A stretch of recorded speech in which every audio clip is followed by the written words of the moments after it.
May nagtatanong sa akin, sino sa akin si Saint Dominic Savio. Alam nyo, I was surprised to see a book when I was grade 4, just 15. Ha? Ganun ka bata, pwede na maging santo?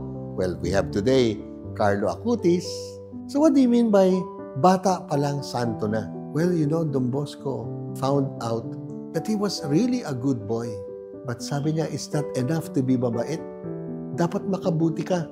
So he gave him the challenge that goodness must ooze, must go out.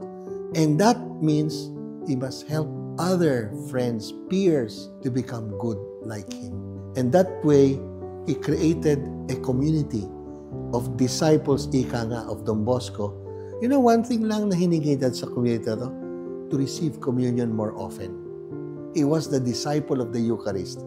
And of course, of the Blessed Virgin Mary. Do you know that community of young men that he organized in 1859, out of 20 new congregation of Salesian Society, 18 came from that group. 18 of the Solidarity of the Mary Immaculate Conception, organized by Dominic Savio, began our congregation. So it's really a big feast for me as Salesian now na a young man can lead others towards goodness. So kayo, dapat ba yung inyo lang gusto ang mangyari, or kung meron kayong barkada, pwede bang ikutin ng konti, dalhin sa kabutihan? Just imagine, gawin nyo silang more diligent sa kanilang pag-aaral. So you create a club of studio students, math students, di ba?